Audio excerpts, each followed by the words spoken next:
celebrating the power of possibility. I'm Senator Frank Niceley, and I believe that anything is possible.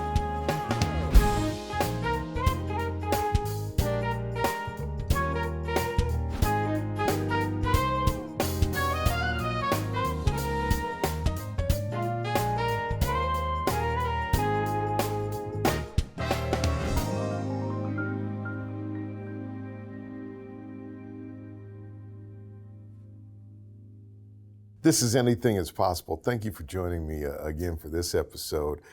These are great stories about great people whose lives prove that anything is possible. My guest, Senator Frank Niceley. It is great to have you in studio, sir. Well, it's good to be here, Hal.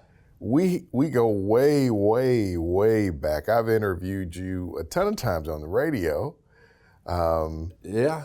And we've had some big times. we have. It's an honor to have you here. I have heard so many great things about you and your character. Well, I guess I am a character. Let me tell you what I've heard.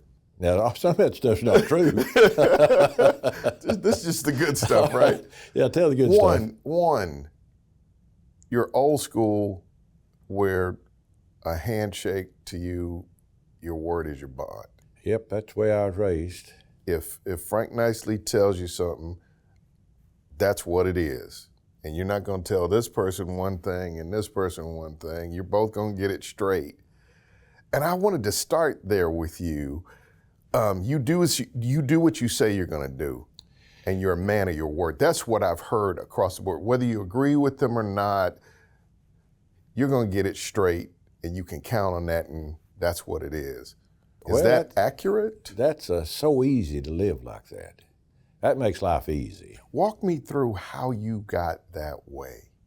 Well, I'm about as Appalachian as you can get. In fact, the newspaper in Chattanooga refers to me as the mayor of Greater Appalachia. And in Appalachia, a handshake means something, and your word means something. And you get caught lying, nobody trusts you anymore.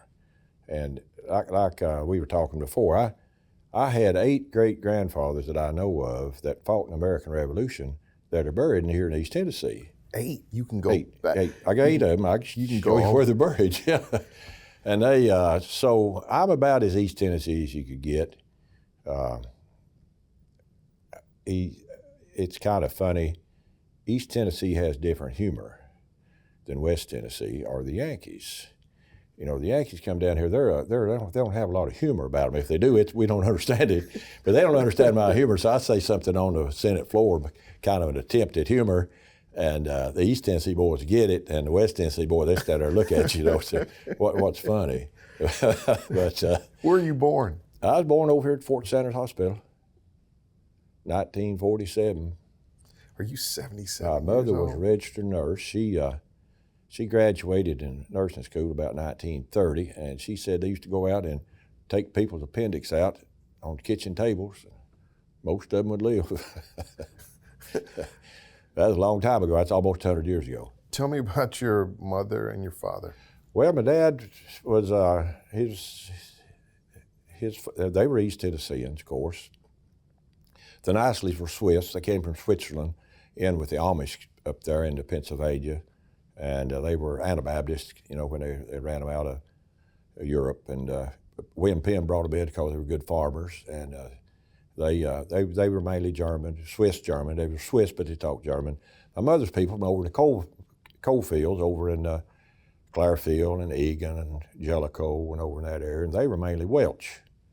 And, the Welch there were a lot of Welch in East Tennessee. I mean, the Welch, a lot of the early country music were Welch. The Welch always had good voices, but nobody brags about their brave Welch ancestors. They always want to be Scotch or Irish, but half the people around here claiming to be Irish are really Welch. Just don't want to talk about it. Where'd you go to school? Well, I went 2 years in Jefferson County and 2 years to high school and 2 years in Knox County. Went to Skagston, a little place called Skagston out here in East Knox County. Then I went to UT. Went 1 year down in Louisiana to school. down there with the Cajuns, and had a big time down there. But I came on back to UT and graduated there in '69. Met my wife. What did you study at UT? Soil science. They called it agronomy back then. And why did you study that? well, at farming, you know, we had a farm there in Knox County and one over in Jefferson County, and you know, the large farms for this area, they'd be small farms out in West Tennessee, but for this area, they were pretty good sized farms. And so I thought I'd just. My daddy wanted me to be a lawyer, my mama wanted me to be a doctor, and all I wanted to do was fool around on the farm. And I should have listened to him. I recommend listening to your parents. Civilization would be far advanced if everybody just listened to their parents instead of having to learn everything all over again. Possibility powered by Covenant Health, Home Federal, and the Knoxville News Sentinel.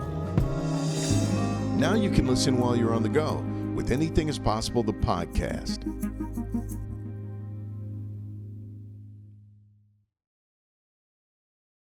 So you wanted to go into farming? Yeah, that's all we've done. We've scratched around on the farm all these years. So walk me through kind of your farming career. Why did you have that? Why do you have that passion and that love? I think it's genetic. You know, the Anabaptists that come in with the Amish, they were farmers, and all down through the years. And my grandfather, some of them were millers, ran grist mills. Several of my old ancestors ran grist mills along the rivers. Most of my family lived down the valley of the Farmers Valley, down the Holston River, but just practically all of them down the Holston River. And William Penn recruited them because they were good farmers. And I honestly believe it's, you know, your genetics is a powerful thing. Thomas Sowell, who's my hero, wrote a book called Race and Culture. Right. And you read that Race and Culture book. Have you ever read that? I haven't read it. Well, I recommend it. I've read some of his work, but I haven't read that. I recommend you read that, Race and Culture. And it kind of hints on that a lot of what you want to do is you get from your genetics. So I don't know. I've always enjoyed the farm. It doesn't seem like work. Working on the farm doesn't seem like work to me. So talk about the business of farming. Well, it's changed. It's changed. When did you get started? How did you start? What did you do? Well, we were under dairy at the time, and we took over. Was this a family dairy? Yeah, we took over the dairy, and we dairied for 15 or 16 years. And by 1987, we were realizing they were beginning to use hormones in the milk, and people were drinking less milk, and it just we realized the future wasn't there, and we were right. You know, the dairymen today are getting roughly the same that we were getting in the mid '80s. I don't see how they're still in business. There's more. The milk mafia wrote the laws back in the Federal Milk Order, and it just designed to keep everybody down. The interesting thing is I passed a bill 12, 14 years ago to allow you to sell raw milk here in Tennessee. That was a fight. It took me 2 or 3 years to get it. But now then we have more raw milk dairies than we do commercial dairies. So they don't milk as many cows, of course, and the raw milk's bringing $12 to $18 a gallon. And the regular milk, these commercial dairies are selling milk to the Mayfields, and they're getting about $1.50, $2 a gallon. So it's a huge difference. And it's like a $5 bottle of wine and a $100 bottle of wine. There's a big difference in good milk. And so that's one of the things we've done. Through the years, I've tried to pass little things that would help small farmers. We got so many small farmers. Food security. We don't realize, people in Europe realize that they remember being hungry. People in America don't remember being hungry. They don't worry about food security. You know, if the few bridges on the Mississippi River went out, we'd be short of food in a little while. So I've been trying to help Tennessee become a good food state. So you're a farmer. You start to develop your farm. What's the scale of your farm now? Well, we've done a little everything through the years. We've dairied for a long time. We leased my land there to tomato growers for a while. One year we had 275 acres under plastic raised tomatoes, and of course that cycled out. So now then we're kind of playing defense. We're raising cattle. We've got sheep, and we raise hogs. My daughters furnish high-end hogs for the Three Rivers Market, and fed non-GMO corn and no soybeans, and they pay her a good price for them. We sell grass, fat, and beef, and we have sheep, and we train horses, and my granddaughters and daughters all ride horses. And Tell me about your family.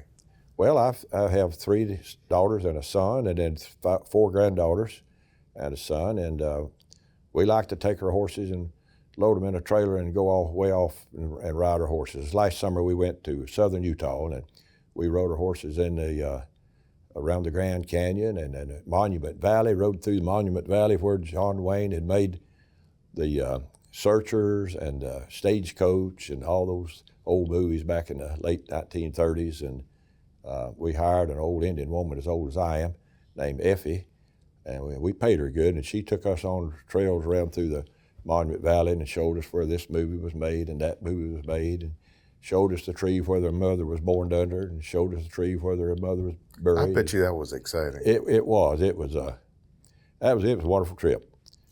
At 77, you can still get up on a horse? Yeah. 77 is not as old as I thought it was going to be. I told you that earlier. So when did you decide that you were going to be involved in public service? Well, when we got out of the dairy business, a good friend of mine, Jimmy Kyle Davis, had run for him. He had run for the legislature, and we had killed a steer and made a lot of hamburgers. We had a picnic for him, and I first got involved on mineral rights. You know, East Tennessee has more different mines, more different kinds of mining operations than any other state east of Mississippi. And a lot of these old mineral rights had been sold 100 years ago, and the company's gone out of business, and they were just orphan mineral rights, and there was no way to couple them back up with the surface. So I went with the Farm Bureau. We went to Nashville a time or two and worked on legislation to get the mineral rights back to the original owners. And, right.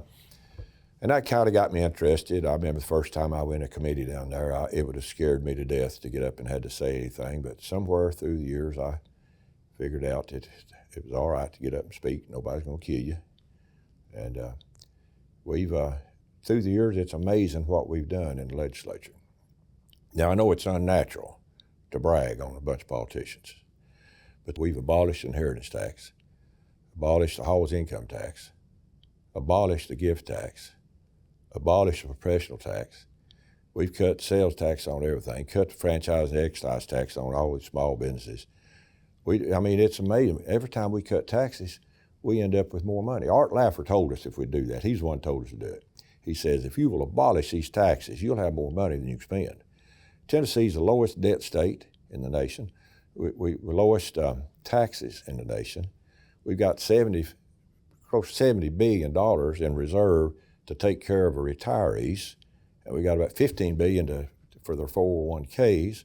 We just put $200 million in our rainy day funds. We got over $2 billion at our rainy day fund, and our TennCare fund has $1 billion, and workers' comp has $1 billion. I mean, Tennessee is amazingly good shape.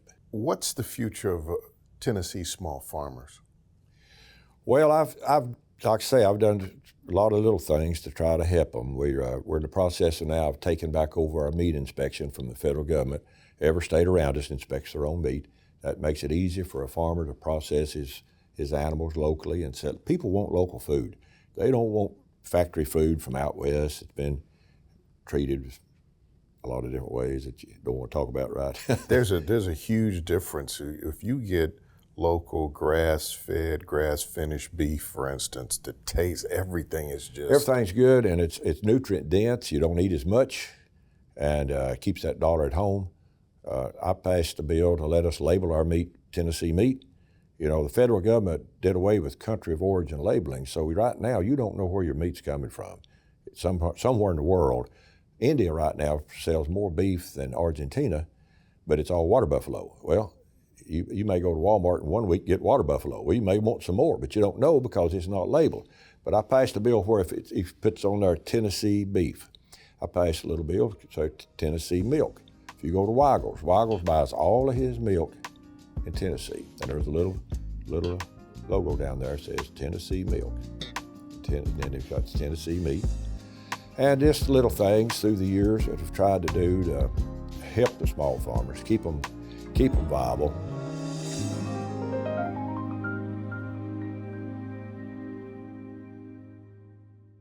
Now, take us with you with Anything is Possible, the podcast. Stream new episodes weekly wherever you get your podcasts.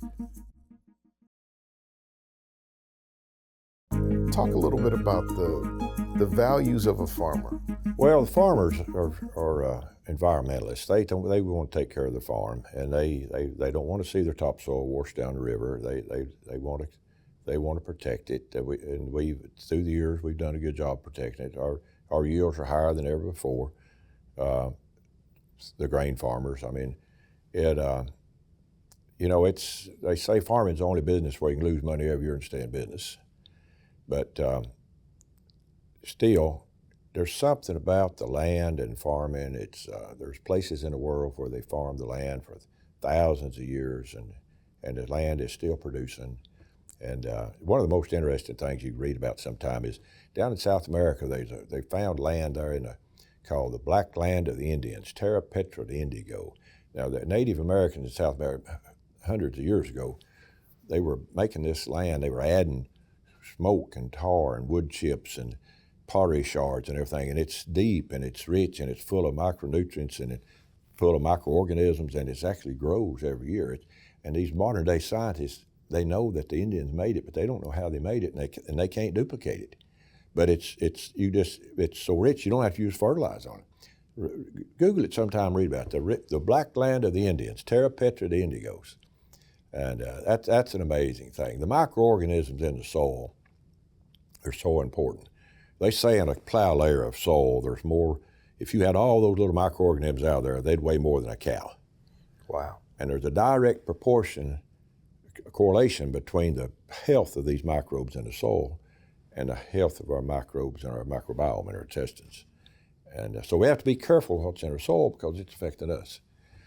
But the little kids play in the dirt, play in the barn, they're all healthy, and they build resistance, and it's just, farm kids are lucky. Did your kids love growing up on the farm? Oh yeah, they love it. My little granddaughter, she's 7. This morning she jumped up and put her clothes on, ran to the barn before we had breakfast. Said, "I'm gonna go check my kingdom." Well, I wanna say that I appreciate who you are and how you are. I think that our community and our country is better because people like you exist. Somebody that has those rock solid Appalachian values. It's what this community and what this country was built on, and I think it's a beautiful thing. Well, being raised when I was growing up, of course, my dad was a little too young for World War I, he was a little too old for World War II, but he was drilling with the zinc mines the whole time. They probably wouldn't have taken him anyway. But everybody was a war veteran. Everybody, either World War I or World War II, when I was a kid, is all war veterans, and I was lucky to be raised by those old timers that raised me. Like I say, they had a lot of humor about them. They had to laugh to keep from crying. But they were tough. You didn't push them around. They just tell you what they're going to do, and that's what they'd do. I was lucky. These young kids today, they have a whole different set of role models, and it's just different. Maybe it's better, but it's sure enough different. You know, before you get away, one of the things that I wanted to ask you to do for me is, if you were giving me advice, I'm a young person, I want to build a great life, what are the things that are the ingredients of the soil of a good life? Well, don't eat too much. Don't drink too much. Laugh all you want to. That laughing won't hurt you. Just tell the truth, and but the main thing I see wrong with these kids these days is too many sugary soft drinks. I never saw my dad drink a whole Coca-Cola. If he was somewhere and that's all they had, he'd drink half of it, pour the other half out. He'd a sandwich. He'd eat a convertible sandwich. He didn't like sandwiches. But if he had to eat a sandwich somewhere, he'd take the top piece of bread, feed it to the dog, and he'd eat a convertible sandwich. And he lived to be 94, and it was as strong at 90 as anybody could. He could step on his horse at 90 and ride off, and look like John Wayne riding off down through the field. But they didn't get excited. They didn't back up. They'd tell you what they're going to do, and they'd do it. I don't know. I was just lucky. I was raised by heroes. You just threw some great wisdom out in a very compact form. Don't eat too much. Everybody's talking about intermittent fasting now and all that stuff, but that's what that is. Mm-hmm. Don't drink too much. Mm-hmm. Moderation, right? But then there's a proverb that says, "A merry heart doeth good like a medicine." Yeah, laugh all you want to. Laugh all you want to. Yeah. It's pretty easy. I don't know. It's like the Amish say, control your wants. You got to control your wants. And I try to tell my daughters, Amazon's got something on my front porch every day, and I'm trying to get her to control her wants. But I'll tell you a little positive story about Amazon and buying stuff on the computer. I represent 6 rural counties. Well, Sevier County is not too rural anymore, but the rest of my counties are basically rural counties. And they'd have to come to Knoxville to shop in Knoxville to get their tax dollars and spend it on their schools. But when you buy it on the computer and Amazon brings it to you, Hancock County, Granger County, Claiborne County, they get the sales tax now. So they're getting money that they weren't expecting.